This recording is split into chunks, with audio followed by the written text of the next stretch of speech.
Good evening friends. आज हम सभी सेशन थर्ड करेंगे। सेशन फर्स्ट और सेकंड कंप्लीट हो चुका है, सेशन थर्ड स्टार्ट आज करेंगे। ठीक है, सभी लोग घर पे हैं, सुरक्षित हैं। कॉपी पेन आप मेरे साथ लेके बैठा कीजिए।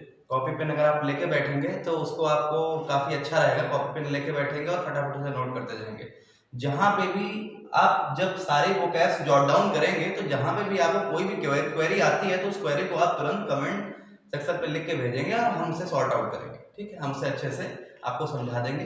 ठीक, चलिए आगे बढ़ते हैं। आज विदाउट टाइम वेस्ट किए जल्दी से आगे बढ़ते हैं क्योंकि टाइम कम है और करने को बहुत कुछ है। चलिए आइए लेट्स स्टार्ट। तो सभी लोग एक बार जिसने लाइक नहीं किया लाइक कर लें, वीडियो को सब्सक्राइब कर लें और बेल आइकॉन को स्विच कर लें। ठीक, आगे चलते हैं। चलिए नेक्स्ट वर्ड पे हम लोग आते हैं। नेक्स्ट वर्ड हमारे पास एक आ रहा है सीयर। Shear, SEAR, shear. ठीक, अब सीयर वर्ड आया हुआ है तो सीयर का मतलब होता है झुलसा देना। झुलसा। अभी आप देख रहे हैं अप्रैल मंथ चल रहा है तो सीयरिंग हीट आ गई है। इस टाइम जो स्टार्ट हुई है सीयरिंग हीट स्टार्ट हुई है। इसी का सेकेंड वर्ड आता है ब्लिस्टर। ब्लिस्टर। ठीक, तो सीयर का सिनोनिम में क्या हो जाएगा? ब्लिस्टर। ठीक, सीयर का सिनोनिम इधर हम लिखे दे रहे हैं ब्लिस्टर। ब्लिस्टर दोनों का मतलब होता है झुलसा देना। ब्लिस्टर या सीयर का मतलब होता है झुलसा देना। अब सीयरिंग हीट हो गया या फिर ब्लिस्टरिंग हीट। ब्लिस्टरिंग हीट दोनों का मतलब होता है झुलसा देने वाली गर्मी या तपन। सीयरिंग हीट या ब्लिस्टरिंग हीट का मतलब झुलसा देने वाली गर्मी या तपन। अब ये दोनों आपके वर्ब हैं, ये दोनों वर्ब हैं। अब इन्हें फाइंड करना है कि क्या है। तो पार्ट्स ऑफ स्पीच में अगर आपसे बोल दिया कि सीयरिंग या ब्लिस्टरिंग यहाँ पे क्या है तो ध्यान रखना वर्ब की आईएनजी। जब हम लोग ग्रामर पे चलेंगे तो वहां पे जो पढ़ चुके हैं ऑफलाइन क्लास में वो प्लस साथ में जो ऑनलाइन में अब जो नए बच्चे आए हुए हैं हम लोग ग्रामर में चलेंगे तो वहां पे ग्रामर सेशन में करेंगे चल के पार्ट्स ऑफ स्पीच में। पार्ट्स ऑफ स्पीच में जब भी वर्ब की थर्ड फॉर्म आए या फिर वर्ब की थर्ड फॉर्म या वर्ब की फोर्थ फॉर्म, वर्ब की फोर्थ फॉर्म को मतलब वर्ब की आईएनजी फॉर्म। ठीक, तो ध्यान रखना वो हमेशा एडजेक्टिव बनाता है।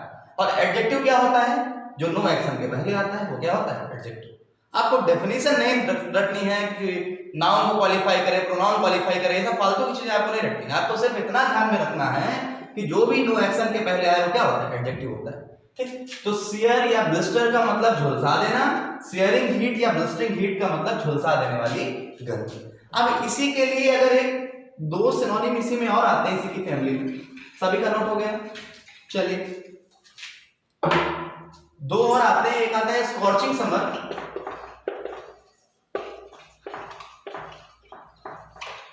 एक आता है सल्ट्री वेदर। स्कॉर्चिंग समर का मतलब होता है झुलसा देने वाली गर्मी और सल्ट्री वेदर का मतलब होता है झुलसा देने वाला मौसम। तो स्कॉर्चिंग और सल्ट्री इनका मतलब भी होता है झुलसा देना, इनका मतलब भी होता है झुलसा देना। ठीक, तो स्कॉर्चिंग समर झुलसा देने वाली गर्मी है, सल्ट्री वेदर है झुलसा देने वाला मौसम। चलिए अब आगे बढ़ते हैं। अब यहाँ पे वर्ड जो सीयर आया है, सीयर पे फिर से आते हैं, बैक करते हैं, सीयर की बात करते हैं। सीयर यहाँ पे होता है झुलसा देना। जब भी आपको ये सीयर मिले तो झुलसा देना होता है, ये वर्ब है। जब भी आपको ये सीयर मिले तो इस सीयर का मतलब होता है सेज। सेज का मतलब होता है धर्माचार्य, जो साधु संत महात्मा होते हैं उन्हें क्या बोलते हैं? सीयर या सेज। अब इसे हर्मिट आप कह सकते हैं, हर्मिट, लेकिन हर्मिट के लिए एक वर्ड आता है रेक्लूस। तो हर्मिट और रेक्लूस का मतलब होता है सन्यासी। ठीक, हर्मिट या रेक्लूस का मतलब क्या होता है? सन्यासी। तो सीयर या सेज इसका मतलब साधु हो जाएगा, साधु या जो महात्मा होते हैं, संत होते हैं।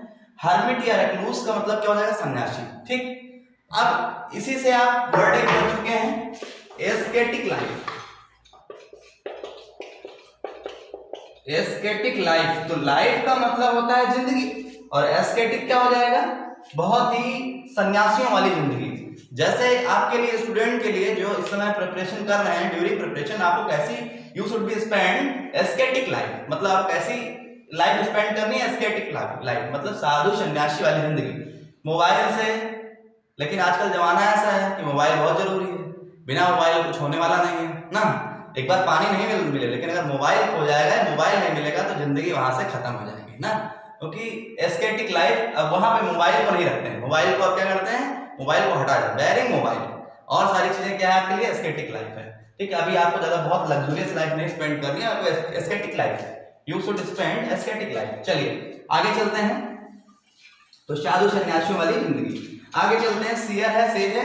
अभी जब हम लोग इस फैमिली के वर्ड में सारे वर्ड करेंगे, वहां पे मॉम की बात करेंगे, एबेस की बात करेंगे, एबॉर्ड की बात करेंगे, मोनास्ट्री की बात करेंगे, सारी बात करेंगे वहां पे, ठीक है, नन की बात करेंगे। लेकिन अभी हम लोग फिर से पॉइंट में आते हैं, ये सारी जब उस फैमिली में वर्ड आएंगे तो वहां पे बात करेंगे सारे। ठीक है, चलिए सियर और सेज है तो क्या हो जाएगा, ये साधु या संत। आगे चलते हैं, आगे जब आपको ये सियर मिले, ठीक, ये सियर, तो ये सियर का मतलब क्या होता है, भेड़ों के जो बाल होते हैं उसे उतारना क्या होता है, सियर। SHER, भेड़ों के बालों को उतारना होता है, SHER सियर, SHER सियर, भेड़ों के बालों को उतारना, जो ऊन बनाने के लिए जो बाल उतारे जाते हैं उन्हें बोलते हैं सियर। ठीक, अब अगर आपको ये सियर मिले तो ये सियर का मतलब होता है बहुत ज्यादा, ठीक है, टू मच, एक्सेसिव या एक्सेसिव, बहुत अधिक, बहुत ज्यादा। जैसे अब इसके लिए इसका यूसेज कैसे होता है, स्पेलिंग का यूसेज देखिए, अब सियर दिया हुआ है, हमने बोला सियर फुलिशनेस, सियर फुलिशनेस का मतलब होता है एक्सेसिव फुलिशनेस, मतलब बहुत ज्यादा बेवकूफी जो होती है उसे क्या बोलते हैं, सियर फुलिशनेस। तो एक बार फिर से देखिए, एक बार और ड्रिल करते हैं, ब्लस्टर या सियर, झुलसा देना होता है पहला मीनिंग। दूसरा है SEER सियर या सेज है, संत होता है, महात्मा होता है। SHEAR सियर मिले, ये भेड़ों के बालों को उतारना ऊन बनाने के लिए, वो होता है। अगर ये सियर आपको मिले तो सियर ये बहुत टू मच, एक्सेसिव, बहुत अधिक या बहुत ज्यादा। चलिए अब आगे बढ़ते हैं, आगे वर्ड आ जाएगा आपका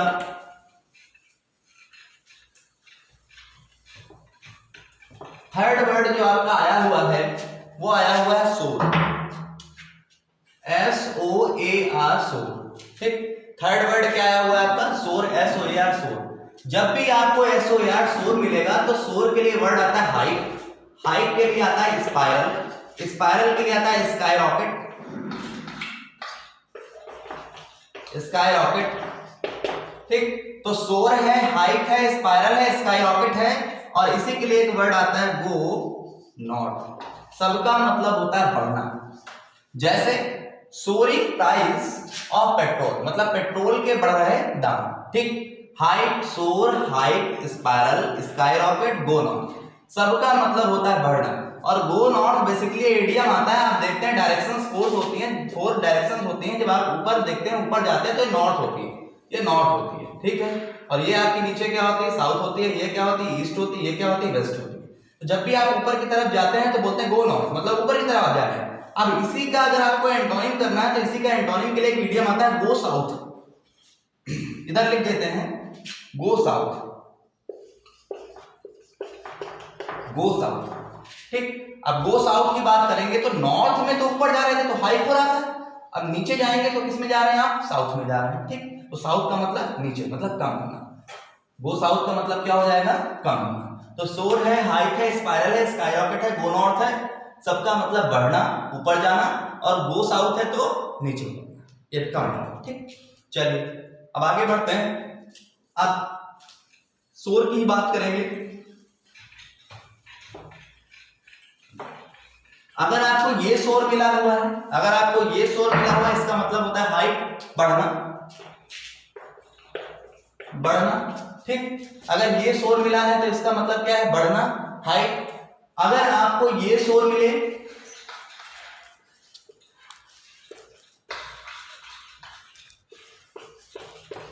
अगर ये सोर मिले, SOUR सोर। ठीक, अगर आपको ये सोर मिले, SOAR सोर है तो हाइट है बेटा, बढ़ना है। अगर आपको ये SOUR सोर मिले तो इसका मतलब होता है खट्टा, इसके लिए वर्ड आता है pungent, nasty, bitter, acrid, acrimonious, acerbic,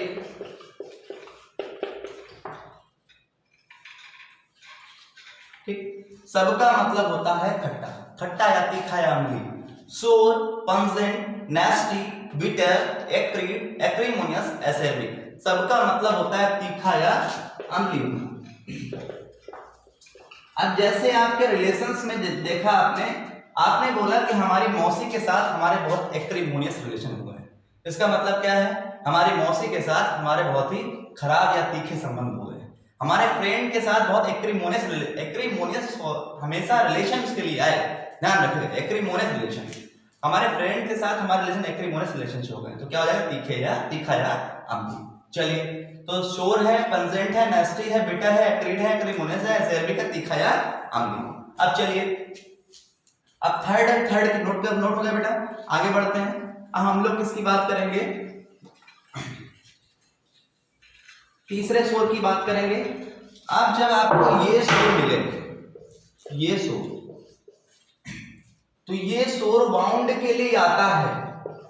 wound का मतलब क्या हो जाएगा? घाव, ठीक। अब इसी के लिए देखिए, शोर ये वाउंड है, लेकिन अगर आपको कभी फेस्टिंग वाउंड मिले, फेस्टिंग वाउंड, तो फेस्टिंग वाउंड का मतलब होता है ऐसा घाव जो कभी ठीक होने का नाम ही नहीं ले रहा, मतलब नासूर, जो नासूर बना हुआ है। अब इसे फेस्टिंग वाउंड बेसिकली यूज किसके लिए होता है? जैसे पाकिस्तान के लिए वर्ड बहुत ज्यादा यूज होता है फेस्टिंग वाउंड। इसका मतलब क्या है? पाकिस्तान बहुत ही नासूर बना हुआ है, बहुत ही फेस्टिंग कंट्री है। मतलब फेस्टिंग कंट्री का मतलब क्या है? नासूर बन के रखा हुआ है भारत के लिए, ठीक है, फॉर इंडिया। तो वहां पे क्या हो जाएगा? फेस्टिंग वाउंड, ठीक। फेस्टिंग वाउंड का मतलब नासूर, ऐसा घाव जो ठीक ही नहीं हो रहा। शोर का मतलब क्या हो जाएगा? घाव। चलिए, अब हम लोग नेक्स्ट शोर की बात करते हैं, SHORE शोर की बात करते हैं।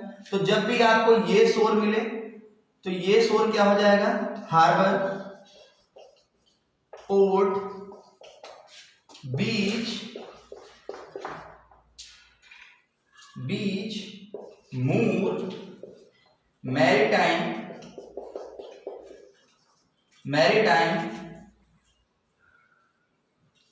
फिर आपका सी बैंक। ये सी बैंक और रिवर बैंक तो नॉर्मल वर्ड है, सभी लोग जानते हो। नदी का किनारा हो जाएगा, या फिर सी बैंक का मतलब क्या हो जाएगा? समुद्र का किनारा, ठीक। आपको ध्यान रखना। तो शोर है, हार्बर है, पोर्ट है, बीच है, मूर है, मैरीटाइम है, सी बैंक है, सबका मतलब हो जाएगा समुद्र का किनारा। शोर, हार्बर, पोर्ट, बीच, मूर, मैरीटाइम, सी बैंक, समुद्र का किनारा या बंदरगाह, सबका मतलब, ठीक। और अगर बैंक के साथ, बैंक के पहले हम प्रीफिक्स में रिवर लगा देंगे तो क्या हो जाएगा? नदी का किनारा, ठीक है। तो शोर, हार्बर, पोर्ट, बीच, मूर, मैरीटाइम, सी बैंक, ठीक। अब अगर यहाँ पे हार्बर वर्ड आया हुआ है तो हार्बर यहाँ पे नाउन है, यहाँ पे मतलब नाउन बोले तो नो एक्शन। अगर बेटा यहाँ पे ये नाउन है, नो एक्शन है, तो हार्बर का मतलब हो जाएगा किनारा, समुद्र का किनारा। लेकिन अगर इसी को, हार्बर को मोस्ट इंपॉर्टेंट है बेटा, कई बार अगर पूछा गया है हार्बर के लिए, अगर हम वर्ब में इसको action word, as action word use करेंगे तो हार्बर का मतलब क्या हो जाएगा? पनाह देना या शरण देना, ठीक। तो पहला तो ये हार्बर है, नाउन है, तो बंदरगाह हो जाएगा, किनारा हो जाएगा समुद्र का। अगर ये हार्बर आपको वर्ब में मिलेगा तो क्या हो जाएगा? पनाह देना या शरण देना। इसी के लिए दो वर्ड आते हैं, शेल्टर या असाइलम।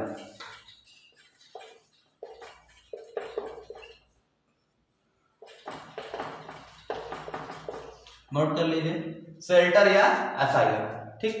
इसी के लिए वर्ड आता है शेल्टर या असाइलम, ठीक। तो सब एक बार फिर से देख लीजिए। शोर है, SOAR शोर है तो बढ़ना है। अगर ये शोर आएगा तो ये खट्टा होता है, तीखा होता है। अगर ये शोर आएगा तो ये घाव होता है। अगर ये शोर आएगा तो ये किनारा होता है, समुद्र का किनारा। चलिए, अब इसी को थोड़ा सा हार्बर को हम लिख देते हैं साफ साफ। अगर ये हार्बर वर्ड मिला हुआ है तो शेल्टर है, असाइलम है, ठीक है। इसीलिए इसी के लिए एक वर्ड आता है रिफ्यूज है, सबका मतलब होता है शरण देना। देख लीजिए, अगर ये हार्बर है, शेल्टर है, असाइलम है, रिफ्यूज है, सबका मतलब होता है शरण देना, ठीक। अब इसी में देख लीजिए, यहाँ पे असाइलम वर्ड आया हुआ है, सबका मतलब होता है शरण देना। असाइलम वर्ड आया हुआ है तो अगर बोलते हैं हम मेंटल असाइलम, तो मेंटल असाइलम क्या हो जाएगा? पागल खाना। अगर हम इसी को यूज करें इस समय के हिसाब से, तो political asylum, political asylum, political asylum क्या हो जाएगा? राजनीतिक शरण। राजनीतिक, आप देखते हो बहुत बड़े बड़े जो क्रिमिनल्स होते हैं उनको पॉलिटिकल असाइलम मिलकर रखा होता है, मतलब राजनीतिक शरण मिलकर रखा होता है। मेंटल असाइलम क्या हो जाएगा? पागलखाना। आगे फिर ये रिफ्यूज वर्ड आया हुआ है, रिफ्यूज अगर वर्ड आया तो रिफ्यूज को का मतलब शरण देना होता है। अगर इसी में एक ई और लगा दे तो रिफ्यूज ही हो जाएगा, और रिफ्यूज ही है तो क्या है? शरणार्थी, जो शरण प्राप्त करने वाले, ठीक है, शरणार्थी, शरणार्थी, शरण प्राप्त करने वाले। तो हार्बर, शेल्टर, असाइलम, रिफ्यूज, सबका मतलब शरण प्राप्त करना। मेंटल असाइलम पागलखाना, पॉलिटिकल असाइलम राजनीतिक शरण, रिफ्यूजी शरणार्थी। ठीक, चलिए अब आगे बढ़ते हैं। अच्छा, इसी में अगर ये रिफ्यूज आपको वर्ड मिला हुआ है तो इस रिफ्यूज का मतलब होता है शरण देना, शरण लेना। अगर यहाँ पे आपको ये रिफ्यूज मिल जाए, ये रिफ्यूज, तो इस रिफ्यूज का मतलब होता है मना करना। ठीक, अब अगर ये रिफ्यूज आया हुआ है तो इसको भी आप देख लीजिए पूरा अच्छे से। जो बच्चे पढ़ चुके हैं उनका रिवीजन हो रहा होगा ऑफलाइन उनसे।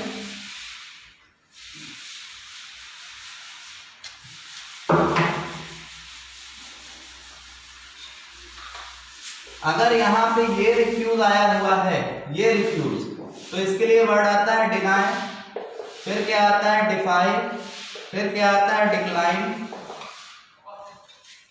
रिफ्यूज, डिनाई, डिफाई, डिक्लाइन, ठीक है। इसी के लिए वर्ड आता है रिफ्यूट, और रिफ्यूट के लिए एक वर्ड आता है डिक्लाइन। चलिए देख लीजिए, नीचे लिखे दे रहे हैं, यहां पे दिख रहा होगा, दिख रहा है। ठीक, तो refuse, deny, defy, decline, refute, decry, सबका मतलब होता है मना करना। अगर रिफ्यूज वर्ड आया हुआ तो इसका यूसेज देख, क्योंकि स्पेलिंग में मोस्ट इंपॉर्टेंट होता है यूसेज। रिफ्यूज समबडी हेल्प, मतलब किसी के हेल्प के लिए मना कर देना। डिनाई द क्राइम, किसी कोई क्राइम करने से मना करना होता है deny the crime. Defy, defy the rules and regulation, rules and regulation, नियमों को मानने से मना करना होता है defy. Decline the offer, decline the offer, किसी ऑफर को मना कर देना, ठुकरा देना, decline the offer. Refute, refute charges के लिए आता है, किसी चार्जेस को मानने से, लगने से मना कर देना होता है रिफ्यूट। और डिक्राई द क्रिटिसिज्म, मतलब किसी की आलोचना करने से मना करना,